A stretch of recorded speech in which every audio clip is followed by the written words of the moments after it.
pausing and keep pausing and breathing through this and enjoying so many wonderful things that God does gladden us with. So, Absolutely, absolutely, like being here with Mandi. absolutely. And you know it's really interesting, the what I chose this morning, I think is what I needed because after I, had these, deep contemplation this morning, I realized, how we start our day is so important and how it sets the tone for everything. So I want to welcome Mandy and John and Joni and Dove. And you got anything to say to us this morning, Mandy? Have you started recording I this? just have, yes. Oh, right. Well, I'm just waiting to see which poem, and then we'll just sort of see what flows from there, I think. That would be All great. right. Yeah, because I like to see what you've chosen, and then that sort of sparks things on in the light of what we were talking about. So Okay. thank you. So yeah, so kind of what I've chosen is a couple of things. I looked into section 7, which is on prayers. And so we have this little paragraph about what how to do, and then the beautiful prayer, first beautiful prayer, and then the second prayer. I wanted to talk about daily practice. So I think these go well together, and um, if you don't mind, unless someone else would like to read the first, would somebody like to read the first? I can help. Okay, thank you, Joni. Yeah, just read the paragraph and then the prayer, and we can talk about it. Thank you. Well, can you put it back up? I don't see it. Oh, it's not on there? Okay. Yeah, all right. Let's go. Let's go try it again. I could see it. You can? I could see it. Now I can't see Okay. it. All right. Here we go. There. That's it. Yeah. So let me be written on is the one where I start, correct? Right. Just maybe read the introductory Okay. paragraph here. Okay. Section 7, prayers. Prayers are beautiful and open our hearts to our higher self, ensuring we start each day in openness and awe, innocent and humble, and stayed on God, our sword. Let me be written on. Let me be written on. Let God write my story so that every moment of my life is a hymn to his glory, contemplating him in all I think and do, so that all my living expresses you, God, only you. Amen.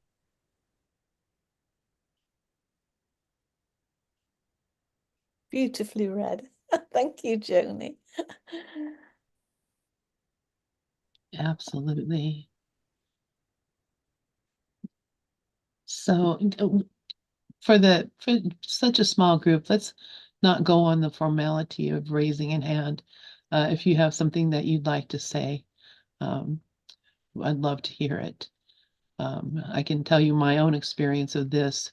It really is not just a beautiful practice, but a very freeing practice, a practice that opens up the heart and just allows you to just be without fear, without guilt, without upset over what seems to be happening.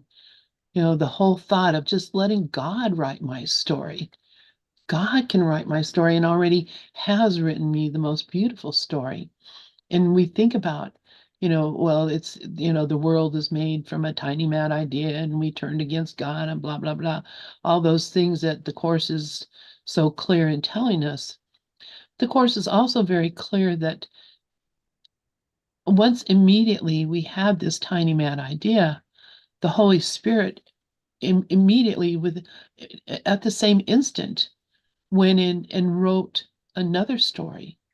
And that other story is the miracle, and it's behind everything that happens. There's a miracle behind this. There's a miracle, whatever it may seem to be, the miracle is there. That's the story that God wrote for me. So for me to just look for that story instead of the story that my mind is telling me, that the world is bad, people are crazy, things are going wrong, all these kind of things. If all I'm looking for is God's story, contemplating God in everything I think I do, that all of my living, my heart, my soul belongs to God and only to God. And I can't be swayed from the thoughts of the world, the fear, when God is the one who's written the story. And I can accept the story and recognize that it's all about love and nothing else. I think that, are you okay to just remove the... Oh, yes. Yeah. Let me take this down now. Thanks. We can see each other Yeah. shiny. I think that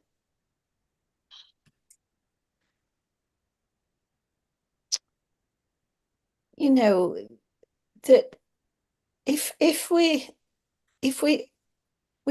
really can't be seeing evil or good, because there just isn't such a thing as evil or good.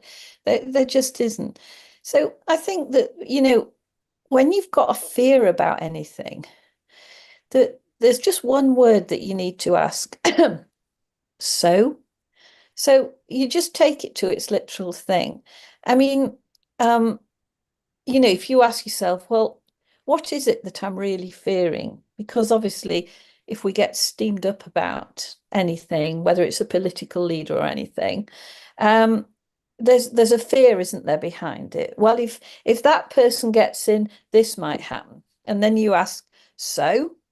Well, and this might happen. So? And this might happen. So? Eventually, you get back to, you know, so death on some level or whatever. So, you know, you'll just leave that body and come right back or not. I mean, it's just, and this thing that about dividing people, which is what we were starting talking about, that when we have different ideas about things that governments are telling us to do, or people in charge of governments, you know, when people fall out about it, it's just it's everybody's belief in separation, and it's just going so low, and we really we I think that we I was going to say we know too much because we're all Course in Miracle students, but I don't mean that to sound, because we never know. We never know, because we're all students all the time. We're all learning. And I'm just finding it really useful going right back to the beginning again, which I do every few years, and just immerse myself in the first lessons, the first part of the manual for teachers, the first lessons, and the first parts of the text, because they're all about judgment and non-judgment. They're particularly about that, and not and that's a mortal idea. We just can't be sort of like living this life of miracles when when we're in such belief of that. A few years ago, it was Joni briefly mentioned vaccinated or not vaccinated or whatever. I mean, for my part, I couldn't care less. It doesn't matter at all. It's down to whatever your choice is. But I saw people falling out about that left, right, and centre, and really dreadful things happening, and ridiculous things, like in the town that I used to live, which was supposed to be terribly hippie and alternative, where I lived for about 18 years. And then I left there after 18 years. But then I've still got really good friends there.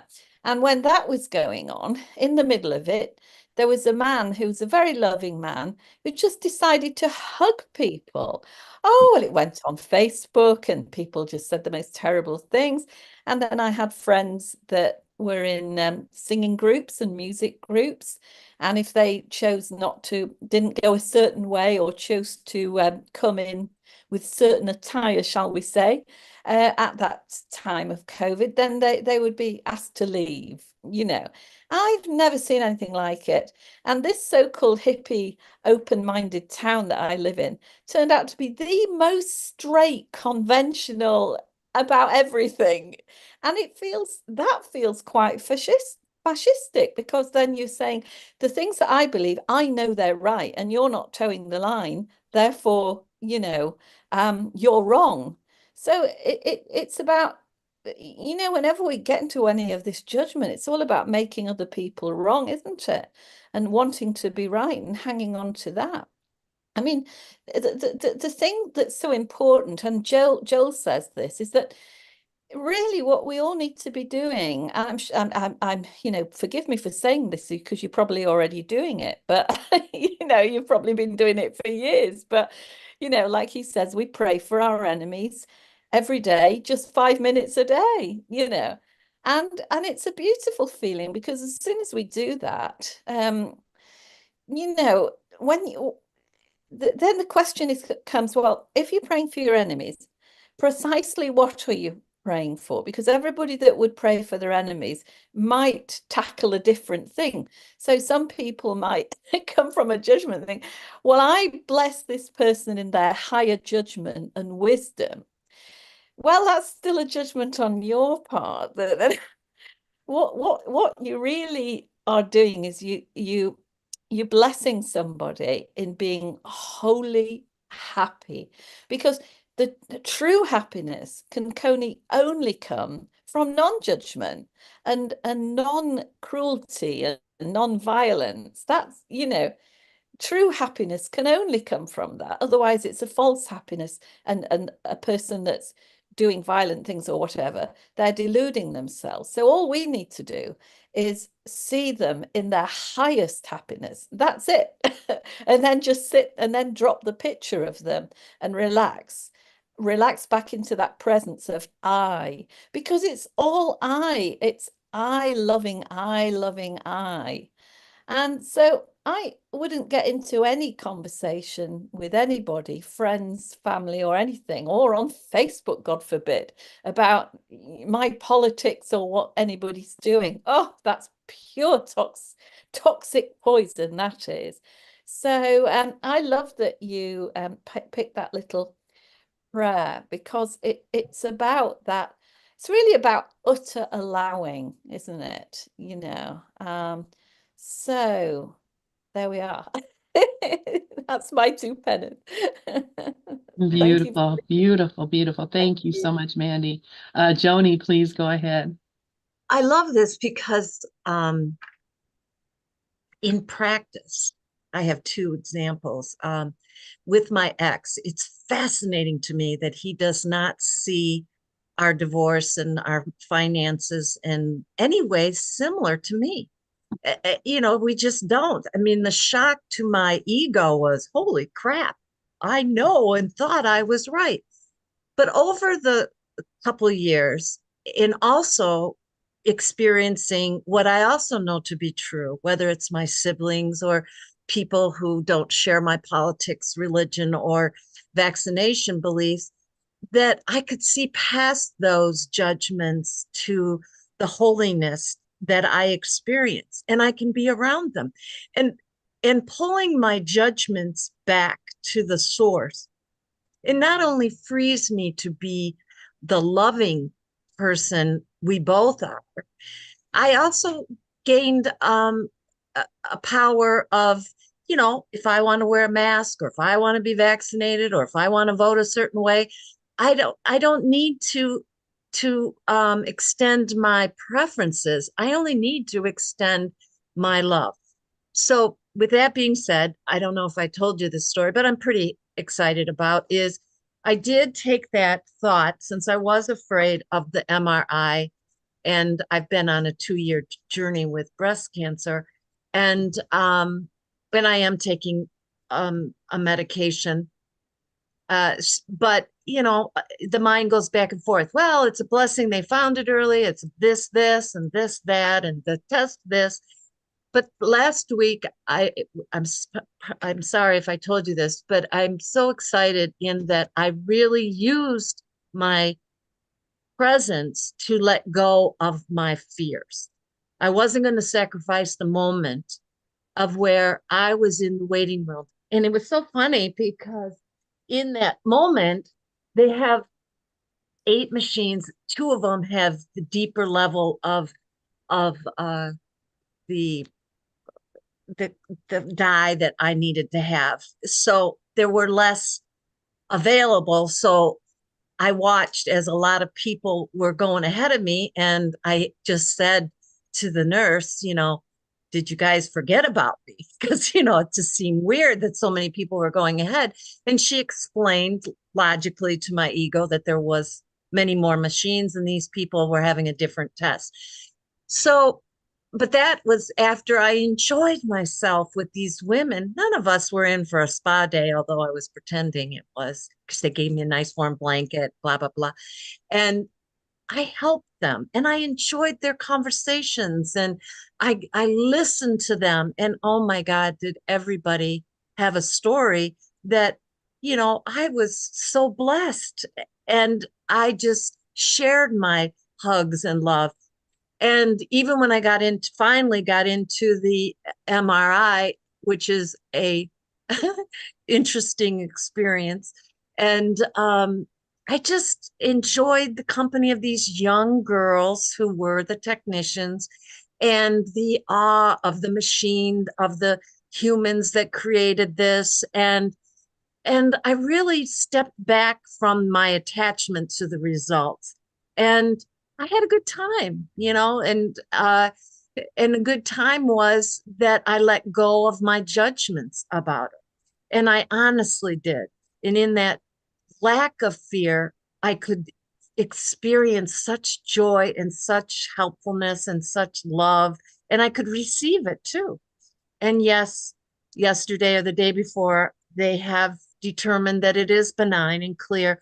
I still have more of a journey to go, and there are some protocols, and there is lymphedema that the journey led in a different direction, which just proves that I don't know what anything's for.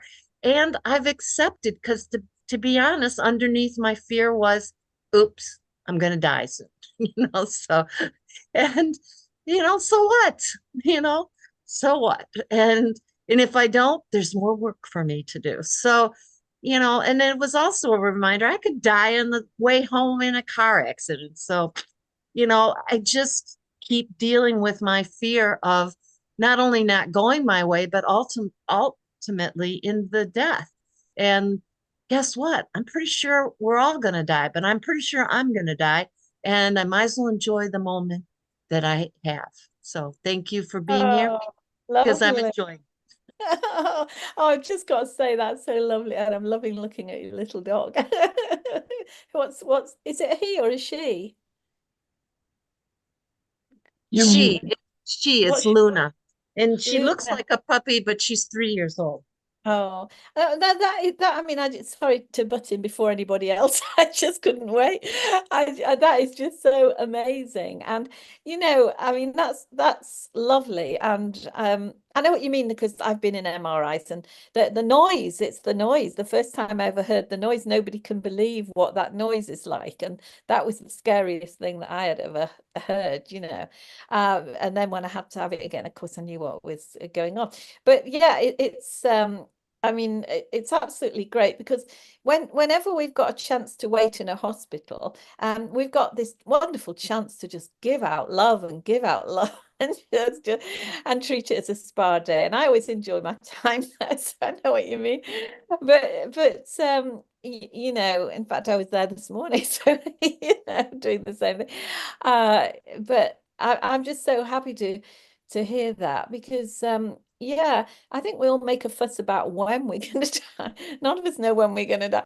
And like a politician I heard on the television the other day laughing, and he was just saying, well, you know, the way politicians end, they all lose their job. Everybody loses their job, you know. So they already come into that knowing they're going to lose their job. And it's going to be very public when they do that. Everybody takes that on board when that is you know, yeah, and if you just keep at it, so like, you know, in the MRI, yes, it's so noisy, so you know, so what, and the results, so you know, when we keep living our life like this, we really do dissolve a lot of these judgments. And yeah, the judgment part of this whole lifetime. This is the challenge for all of us, absolutely all of us. You know, that world mind is strong, and so you know, just these little things like something as little as that, and so you know, so you know, it just dissolves all these things. I mean, there are going to be people that we meet in our lives who want to stay separate because of their beliefs. They want to stay separate. Like Lynn, you were talking about your sister or whatever, you know, people make a choice to stay separate. So then, you know, as I'm sure you have, Lynn, and we all do, is we bless them in their absolute happiness. Leave it at that. Don't add anything to it, like what else you think they should be blessed in. And you know, and things will either change or they won't change for those people. But it's a way of letting go of anything in ourselves that are judging. And when we have times, sorry to bleat on, I'm nearly finished. But sometimes, you know, like if we've been very judging in our lives, and it could have been a long, long time ago. So we think, why am I meeting this now? Because I got rid of that tendency donkeys years ago. You know, and it's just to show you that, you know, these things need a little bit of rejiggling and readjusting and reworking. And you know, that's all it is. It's just a huge kind of, well, it's a game, it's a serious game, but it doesn't have to be that serious. And Well, yeah. what I love is once we do that, I'm experiencing happiness and joy that I didn't think was possible under the conditions that I don't like. Yeah. And that's what, you know, since I can't control these things, I'll be darned, as Maureen says, if I'm not going to be blessed by it. And the blessing is not going to ever be in form per se, but it can be in experiencing that love and connection with someone who I just met or someone that I've known for my lifetime is worth experiencing because I sleep better at night, you know? Oh, absolutely. I think that you know, it's when we have these trying times that we really do find our greatest riches, because we don't expect to. We think our best time's going to be, oh, we're going to a party, and we're going to see people we know, or we're going to do this and that, all these nice things. But that's not where we get this immense happiness, is it? The immense happiness come on these little sort of rocks in the road, you know, that we find a way of embracing. And yeah. And honestly, I did, you know, be totally in awe in the waiting room. And when I read the results, you know, it was like, that's when I went, I know better. So I said, so what? You know, that's another one. You know, I was like, you know, I couldn't celebrate the form because it doesn't matter. And I never understood that until recently, actually, from hearing your poems every day and doing the lessons every day and reading the texts every day. You know, it just, and doing the release every day. It's these opportunities allows, at least for once in my life, the feeling of going with the flow. I think I understand what that means. Well, it sounds more like you know what it means, because to understand is an intellectual idea, isn't it? But it sounds like you really are living it, Maureen, and you're like fireworks going off. It's just fabulous. Oh, thank you. I'll shut up now in case No, anybody no, else wants You can ramble on. I love the conversation, and it is, I think, as we get older, so many of us have these medical procedures that we have to go through, and I agree with the MRI. What I do when I'm in there is I'm like, I'm listening for the sounds, and I'm concentrating. I'm thinking, they're looking here and they're looking there and they're looking up and they're looking down, and I cooperate with it. And that's what I found with medical procedures that I've had to go through where, and even, to go and get a massage, I cooperate with it. I just allow whatever it is to happen. And, I find it so much kinder to myself than arguing with it and being upset or afraid of it. So I love that the whole thing.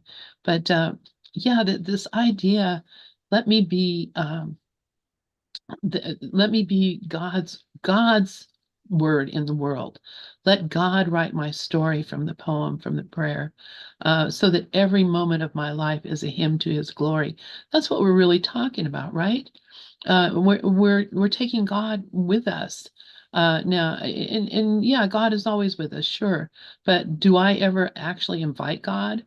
Do I ever actually say, come with me and be with me while I'm doing these things? Well, I do Jesus because He's my guy. But the whole idea is, we're never alone in any of these things. And you find, in the ladies in the waiting room, or the people in the street corner or in the restaurant or wherever you happen to be, God's there with you. And, you were talking about how we see our brother. And, I know most of you are aware that, my favorite lesson, or the lesson that really opened me or spoke to me, of all of the lessons of Course in Miracles, is lesson 181. I trust my brother who is one with me. And it's all about, perception. What do I see when I'm looking at, someone who appears to be outside of me? Do I see the Christ is there and that I can, trust them? It's important for me to pray for them and to look only for their best interest, because it's my best interest as well. And, a lot of people will, say, no, that guy's a bad guy. Don't put your energy into him. Well, if I think he's a bad guy, I've already put my energy in there. I've already put an energy in there that I don't believe in or agree on. So why would I want to keep doing that? Let's let these people go. Free them from our opinions, free them from our judgments, and free ourselves, because it's really myself. Always, in all these situations, it's really, I object to something in myself. I'm upset about some way that I'm thinking, and I don't see it because I'm projecting it outward into somebody else. But the fact is, there is nobody else out there. And, you can say that all you want, but until you start recognizing that the only people I see are my projected images. And, everyone is the perfect Holy Son of God. So my projected images are in my own mind. And who can do anything about that except myself? That's it. I'm the only one who can. So anybody have anything else they'd like to share?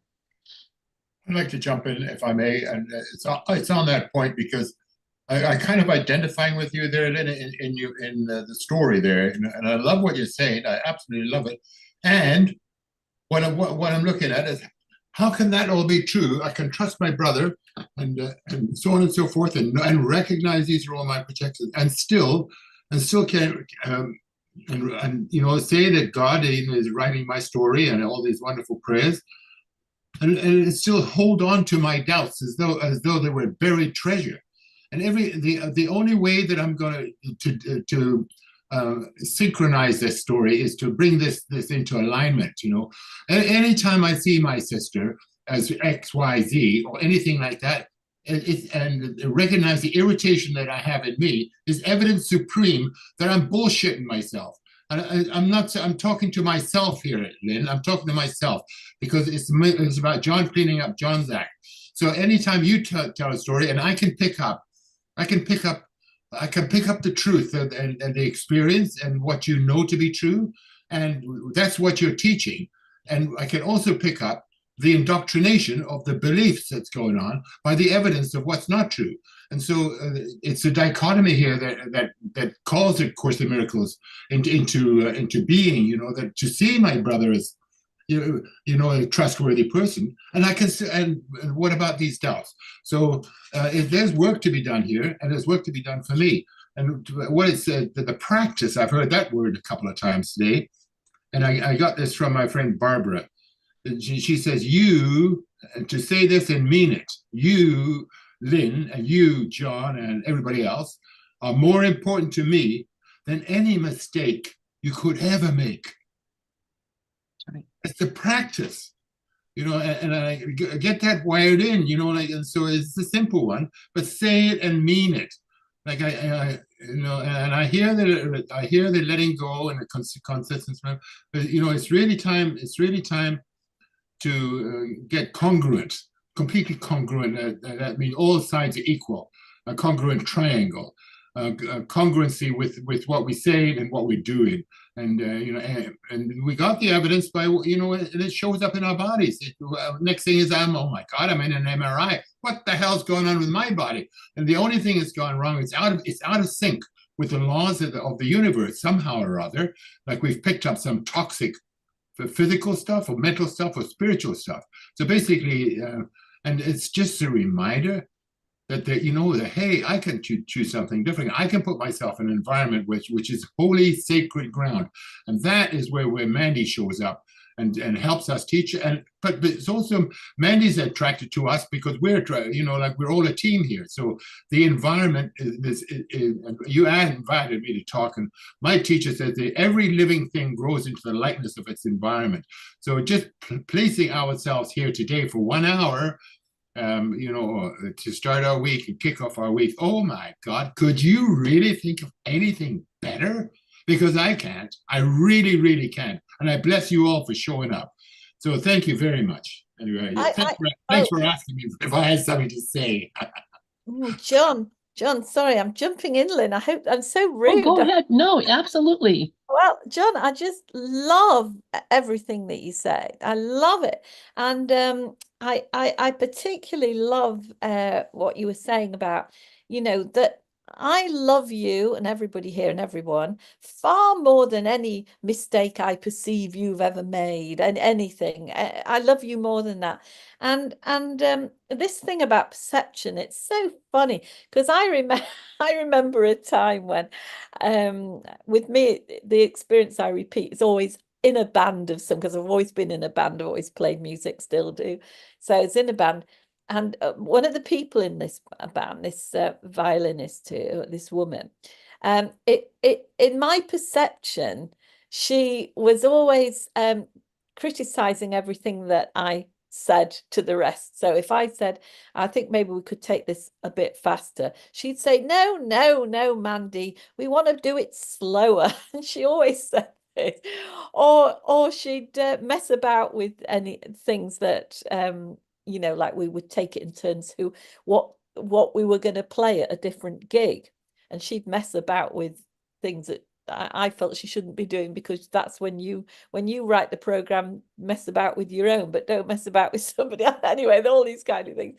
Anyway, in my perception, despite the way that she acted, I thought I was blameless, because all I could remember was being exceedingly nice and polite and warm, and and then one day she seemed to me particularly unpleasant in some of the things that she said, and my ego found it very, very difficult and very upsetting.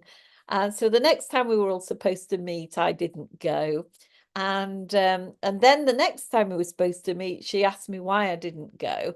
And I thought, well, the time has come. I have to be honest, you see. So I was saying to her that you know, some of the things that she did, and it just seemed difficult. You know, I felt picked on. It was it felt unpleasant, and I couldn't work it out. Anyway, she said, and sometimes that I just felt she was just being rude, you know. And she said, "I'm being rude." She said, "I'm being rude." She said, "For," and it was kind of like, and I thought, how could she have ever found anything wrong with me? Because I know, I'm looking back on every exchange we've ever had, all I've seen is that I've spoken in a nice tone, I've been warm, I've been kind. I don't get it at all. But and then, you know, what fine later, of course, I realized it doesn't matter about any of this, because first of all, the thing is, she's my friend and I love her beyond all this anyway. Although that took some time to get to, but I did.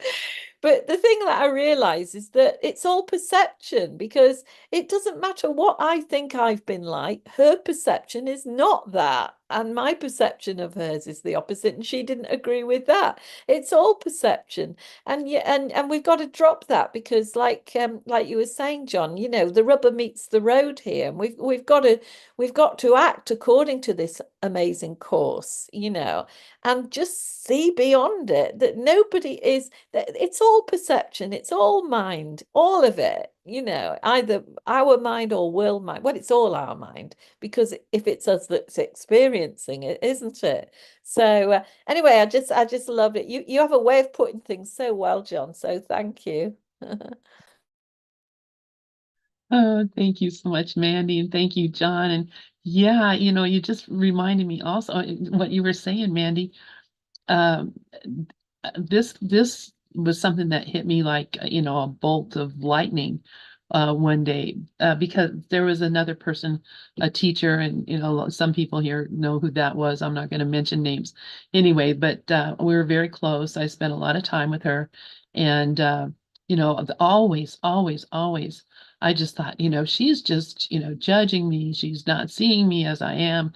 She's just seeing me as something outside of me, different. But, you know, I had this whole story in my mind and a lot of resentment in my mind about, you know, her, because, you know, I thought, because of these thoughts, these perceptions that I had. And then one day when I was meditating, you know, it just hit me like a bolt out of the blue. You know, Lynn, you're the one who's judging her. You're the one who's looking at her and thinking that she is uh, unkind, that she is unforgiving, that she is judging you. If you think she's judging you, you're judging her as being a judging person.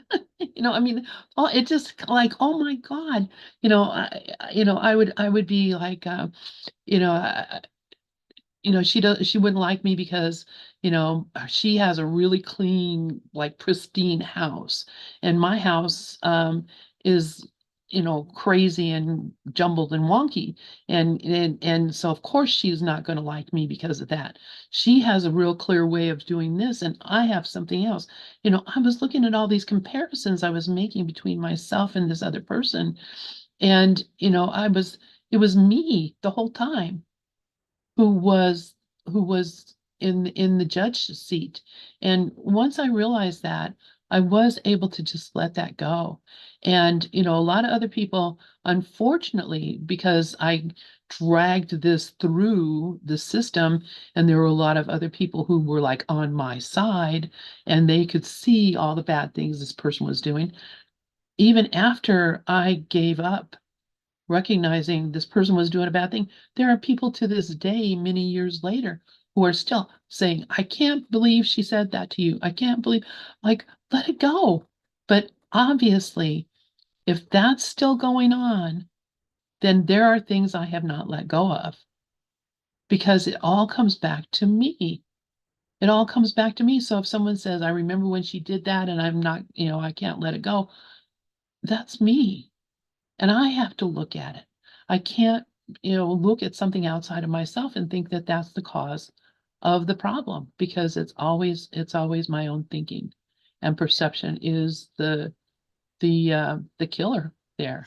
But I think that's, you see, that precise thing there is where releasing is really good, because it just really just takes a few minutes, and it beats any kind of trying to figure anything out. Because, and I do this too, you know, because like a feeling comes up and I just welcome it, because I think, all right, that's what's there. I can't fight that. So welcoming, accepting, whatever you want to call it. I mean, sometimes that's all it takes. I'm just always amazed how quick that can be. I think, can I welcome it? Can I, you know, accept that that's just what's there at the moment? Okay. Do I want to let it go? Yeah. And just that quick. Sometimes I am amazed how quick. And if it comes up again, then I just do it again. And each time it gets weaker. So, you know, that's part of living life. You know, things appear to happen. And you know, this, people always used to say to me, I don't know if they said it to you, but I got, oh God, you don't have to take things personally. And I used to get all irritable and defensive and think, well, what other way can I think of it when she said it to me? You know, but of course, wonderful thing about, you know, the Course in Miracles and everything, which is all about retraining the mind, isn't it? We just see that that's never been the case, and exactly like you said, it's all in your. But that's where I find releasing really helpful, just to kind of allow those feelings to be there as much as they are, and drop them, because I can't see that there's anything else to do really. But once we've realized, the realization is that it's all us, which you've got. But just because you've got the realization, I know this is all me, I take full responsibility for it, that it doesn't mean that it's over for you then, because you have to admit, well, yeah, but I do take responsibility, but I'm still feeling those feelings. So it's the feelings that you're left with. That's why in that particular case, that is a great scenario for releasing work, you see, because you know it intellectually. There's no more figuring out to do. Yes, it's me, but you know, but I need to release the feelings, and then it goes. Yeah. Thank you for reminding me of that, Mandy, because yeah, it just came up again this weekend, and you know, I'm all trying to figure it out. Thank you. There's nothing to figure out, is there? John, please go ahead. I'd like to jump in on this for a moment, because it came up yesterday in my philosophy school. We are talking about kindness, and it kind of speaks to me about the definition of love as being unconditional acceptance. So when that, and the fact, Lynn, that you're talking about this story now, that you know, even today, that your friends, and that's like collusion, who are colluding with you, that this teacher could ever possibly say that to you, blah blah blah. And these are the feelings that you carry, that Mandy's talking about, but they're just a reappearance, a revivification of something much deeper than that.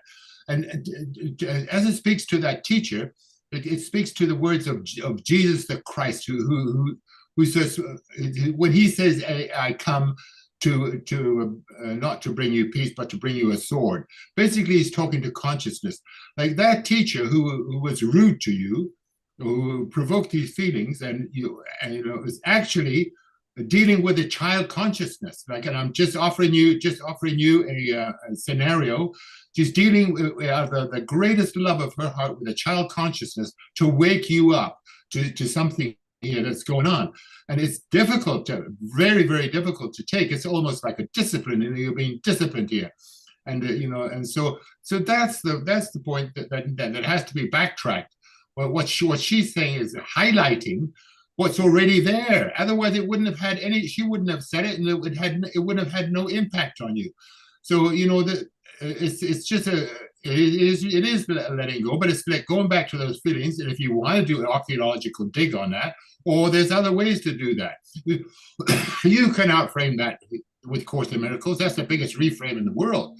If you or you could, you know, deal with those things. And we've all got them, you know, like, because they keep popping up until we're realized, you know. And so, again, you're demonstrating and teaching the truth for you by, which is your practice, by alerting to us here what's going on for you.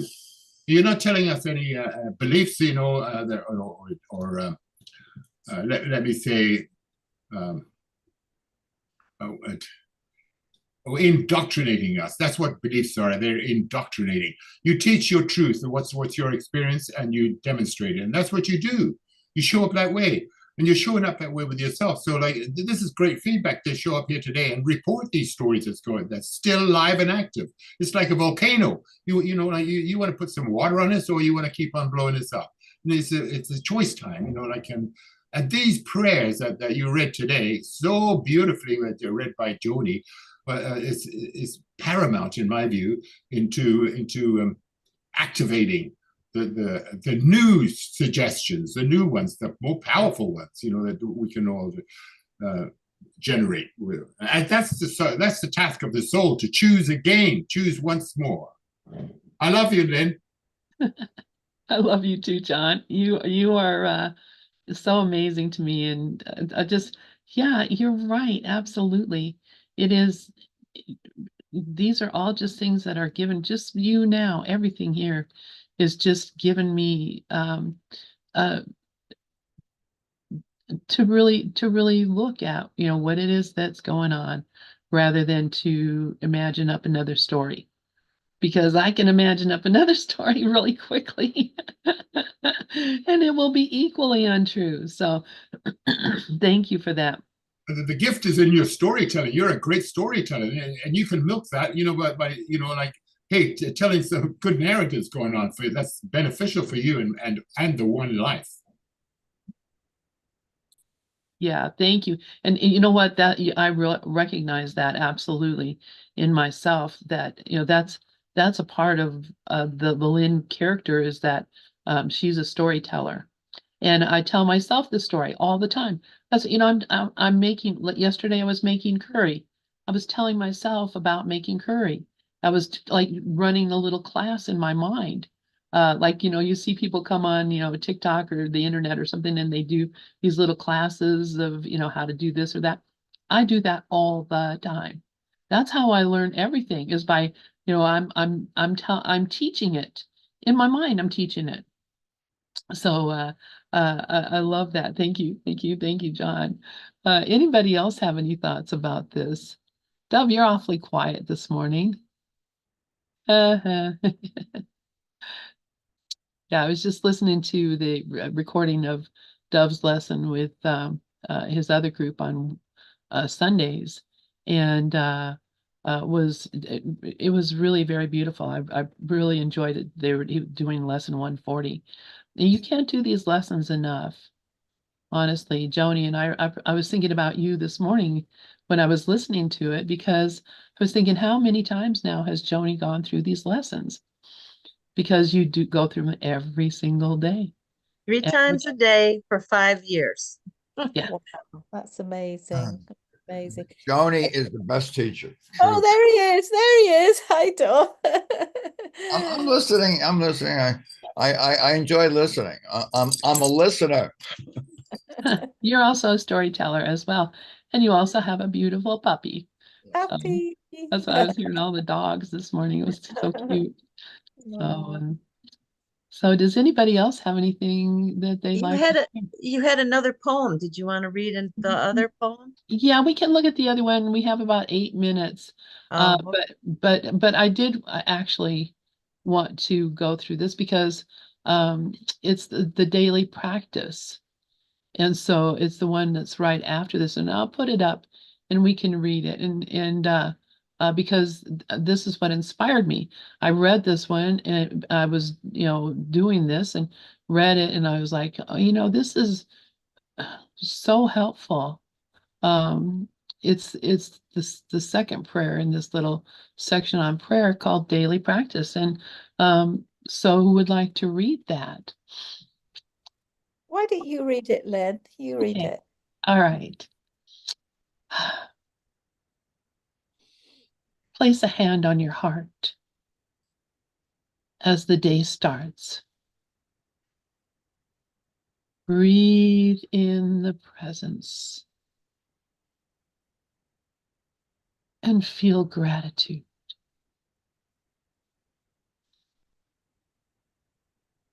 This steers your day to a high altitude. And just before sleeping, repeat the process again to guide your dreams through peaceful terrain. Breathe in.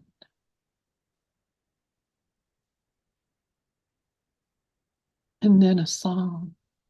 Let the words of my mouth and the meditation of my heart be acceptable in thy sight, O Lord.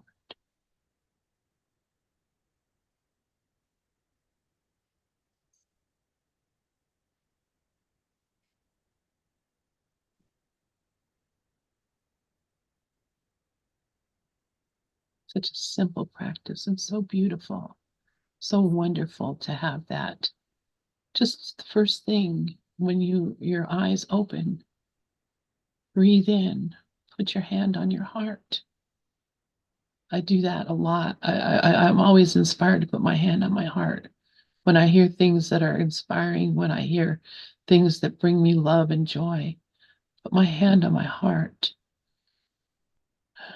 Just to realize and remember, this is where it is. This is where it is. And breathing in the presence and feeling the gratitude. It does steer my day to a high altitude.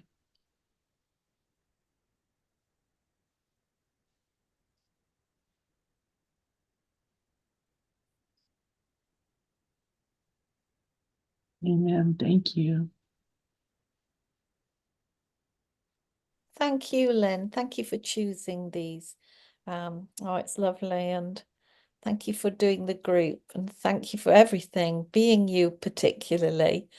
It's lovely. I just wanted to ask you something about this Wednesday group. Oh, that yeah. Yeah, because it says on my email that it would start EST 11 p.m. Really that late? It wasn't a mistake then. It wasn't meant to be 11 a.m. No, it's I not. It can't is. do it then. It's so wonderful, and I'm glad you're mentioning that because then people will hear it also on the YouTube. Yeah, Rev Wayne Stills. He's been with us for quite a long time. Used to live in Amsterdam, and now he's living in Chicago. And he did a program a long time ago called The Resurrection Shift, and he would for sometimes 4 or 5 hours in the night. So people who are in other, like in Australia and other places, would join in because it would be, during their regular, daytime. So he's asked if he could be allowed to do one on Wednesday night, which Wednesday is my day off. I don't usually have any programs on Wednesday, but because it's Wednesday evening, and also because Audzi, who's our dear little friend, she is my co-host on the Zoom and everything. So she can actually do all the things that I do with the Zoom and the YouTube. And so she's going to be there to do that for him and to set it up. So yeah, 11 p.m. Eastern. And he'll go on for 2 hours. And what he's planning to do is he does a lot of, he's an actor. And he also has developed Parkinson's disease. So is very, a lot of things are, more difficult for him now than they were before. But he's so very, very clear and um, so wanting to communicate. And so what he'll be doing is taking like old, like Twilight Zone TV shows and movies and different things and playing excerpts of them, and then correlating it with A Course in Miracles, playing music. And because he's an entertainer, he just loves having that format. And so it's the A Course in Miracles ACIM Lounge is what he's calling it. And it's got set up so that it looks like when you come in that you're in a movie theater, and then he'll be playing the movies and things up on the screen. So it's, I think, going to be really, really fun and interesting, and I'm really excited for him to do that. Dove, go ahead. maybe it can be recorded and you can send it out the next day with your, whenever you send out the mail to everybody, or you can even play it the next day during some open time. I mean, everybody would like to either watch it or whatever. On the other hand, not too many people, exactly as Mandy points out. I looked also, I said, there must be some mistake here. It can't be 11 p.m. No, it is 11 p.m. and it will be on YouTube. So Okay. so it will be. Oh, it's on YouTube. I see. Okay, very good. All Yeah, right. yeah. So that was one thing. So Ozzy can do the YouTube because she's my co-host or co whatever. I have her set up so that she can do all these things for us.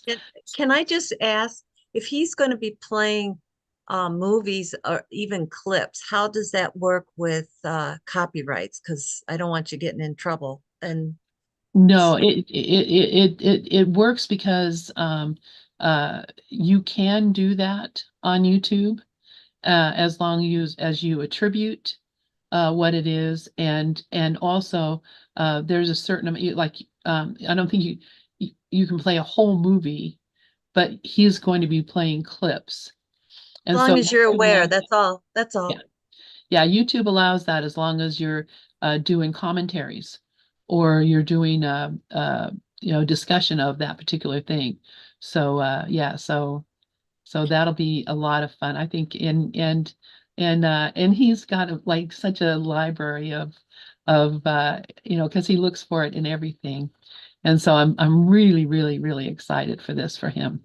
And I think it's going to be helpful, for a lot of folks. And there are people in the middle of the night, believe it or not. I'm a mad fan of the Twilight Zone, and I always like the spiritual sides of the Twilight Zone. And yeah, so I'd love to see it. Brilliant. Thank you very, very much for this. And thank you, everybody. I love you guys so much. Love Thank you. you all. Love Thank you you. for coming, and we'll see you again next week. Bye.